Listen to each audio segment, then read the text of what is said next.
Hey guys, how's it going? We're not going to start vocab unit 11 today. We'll start that tomorrow. I'll go over some of the words. We'll do exercises. This is a normal length week for one of my seventh grade classes, but a short week for the other. And next week will be a short week for the other class, and it'll be flipped. So everything will balance out. But one of you has me 4 times this week. One of you only has me three, because we're going to take Friday and Monday of this week and next week off, or Friday of this week, Monday of next week for Easter. So you guys get a long weekend. So look forward to that. But today we're just going to talk about chapter 4 of The Outsiders because I feel like it's a really important chapter within the actual framework of the novel. I talked about how I feel like the actual inciting incident happened before the book ever started with Johnny getting jumped for the first time. But we see that kind of echoed in chapter 4, and we see the real inciting incident within the framework of the novel itself here. In chapter 4. We know that Johnny and Pony ran away from home. They decided they were going to go to the park and walk around. They get there, they're walking around. It's really quiet. It's about 2:30 in the morning. No one's out, of course. Then they hear a car horn and they see that blue Mustang circling around. And we know that the blue Mustang is Bob's, and he's the one with all the rings. Cherry's boyfriend, who had originally jumped Johnny and cut his face up so badly. So Johnny is pretty nervous. He goes reaching for his switchblade. Ponyboy sees that look of terror in his face. They come up and they're really threatening to them, and they say something that's kind of stands out to me when I read the book. They say greasers are just white trash with long hair. And then Ponyboy, which isn't that much of an insult to us, but I guess in the 50s or 60s it might have been worse. And then Ponyboy says, yeah, well, Socias are just white trash with Mustangs and Madras shirts. So, which I actually find kind of funny because he's saying basically we're the same. We've just got different appearances. We've just got different material surrounding us. But on the inside, we're the same. He's not saying that in a positive way. He's not saying like he was with Cherry, the conversation about how much they have in common. He's talking about the negative aspects, which I'm not even sure he realizes it. I think he's just trying to come up with a comeback. But I think it's one of the more interesting and observant things he actually says in the whole book. So then they proceed to try to give Ponyboy a bath. They dunk him in the fountain. He feels like they're going to drown him. Maybe they would have. They're drunk. They're not paying attention. They're older than these guys. These guys are probably 17 or 18. Johnny's 16. Ponyboy's 14. They don't have much of a chance. It's 5-on-2. And then suddenly Ponyboy's fine. He's sitting on the ground. He's spitting water. He doesn't really know what happened. He probably lost consciousness for a second. And he looks at Johnny, and Johnny's just kind of sitting there. He looks sickly. He's leaned over, and he says, I killed him.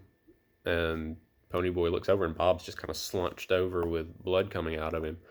So, like Ponyboy alluded to that foreshadowing earlier on in the book, if somebody tried to jump him again, he would kill him. Like Johnny carrying that switchblade around is kind of ominous. It tells us what's going to happen if he gets jumped again. And he gets jumped by the same guy, same type of situation. And he wasn't going to have it happen. It wasn't going to happen to him twice, and he kills Bob. He stabs him. And so now they have to go on the run. This is a big turning point in the book, obviously, because someone has been murdered. That's a pretty dramatic thing. Uh, they go and they're thinking, where can we go? Who can we talk to? And Johnny says, Dally. Again, Johnny and Dally are really close. They said that Johnny's pretty much the only one that Dally treats nicely. So they go and find them with this guy, Buck Merrills, who's kind of this rodeo guy, does a lot of gambling, makes moonshine, kind of your traditional redneck type. And they go and they find him, and it takes them a little bit, but they finally get in touch with Dally. Dally comes out, and he's talking to him. He's kind of reprimanding them a little bit, but he's pretty gentle with them, considering they just killed someone. Again, we have to remember, Dally supposedly grew up on the streets of New York and had seen people killed before. He gives them a gun, he gives them some money, he gives them a jacket. Really kind to him, which shows Dally's not a terrible human being. He's bad in a lot of ways, but he's kind to those who are close to him. I mean, giving someone your leather jacket, your gun, and all the money you've got on hand at the moment is pretty generous. He tells them where to go, how to get there. So they go out to, I think it's Windricksville, this small town, a little ways out from Tulsa. It may be a fictional town. I'm not even sure the town exists. And again, like I said, we don't get the name Tulsa in this, but it's obviously set in Oklahoma with all the rodeos and everything.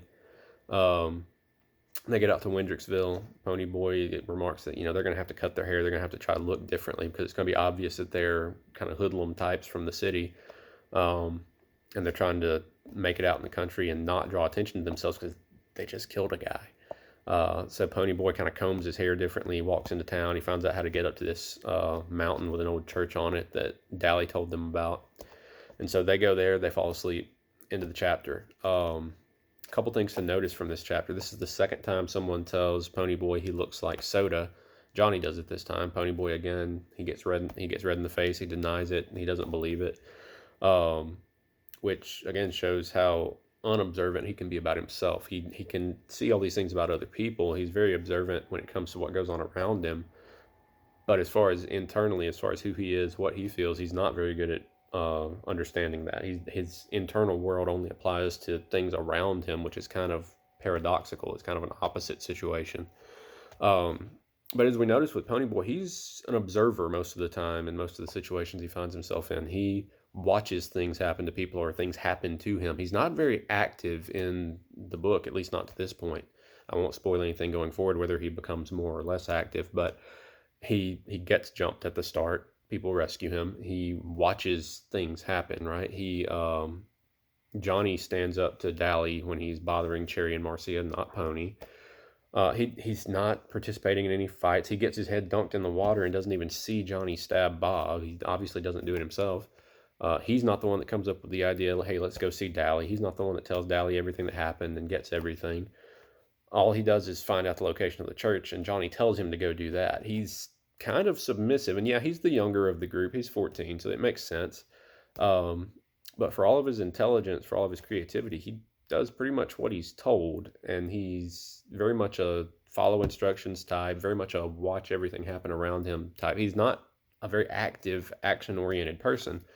But it works for his character because of how, again, cerebral he is, how thoughtful he is, how much he interprets everything that goes on around him. Because seeing the book from his eyes, we get all this information, all these details, all these, like I said, nuances and shades of meaning that we probably wouldn't get if it was narrated by like Dallas or Derry or Johnny or anybody like that, who's going to be a little more practical minded, thinking about what's going on in front of them.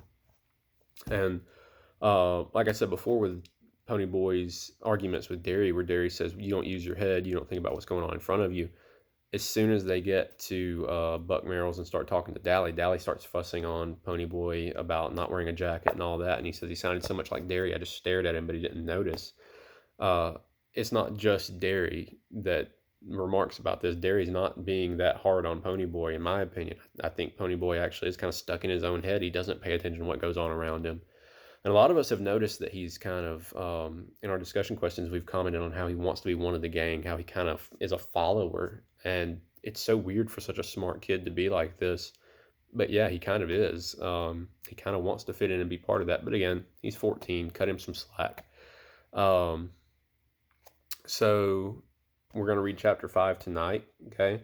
We're going to start on chapter 11 of vocab this week, but no vocab exercises or anything like that today, because I wanted to take a day and just talk about this chapter, because I want us to do a 3-paragraph essay response on something big from the first 4 chapters so far. It's not about the shooting or anything specifically. It's more about the ideas of the book, specifically that thing with, greasers are white trash with long hair.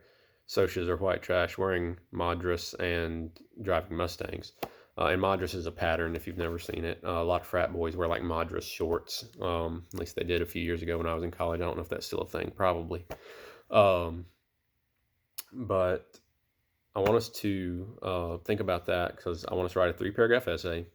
Have a 1-point thesis is fine, but have an intro, body, conclusion. Structure it like an essay you would in class. We're not going to have to write a whole lot of essays going forward, so I know you're groaning, but again, no vocab exercise today. It'll take you 15, 20 minutes to do this. What I want us to do is I want us to talk about, you're going to take a stance one way or the other, not in between, not in some ways they're this way, in some ways they're this way. I want you to say either the Socias and Greasers are alike or the Socias and the Greasers are different. And I want you to pick one main reason. Okay, and I think this could go either way, and I'm really oversimplifying this idea. I know that.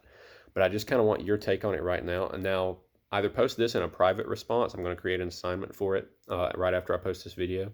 Either post it in a private response or send it to me in an email. You can type it up in like Google Docs or Word and attach it and email it to me if you want. That's fine.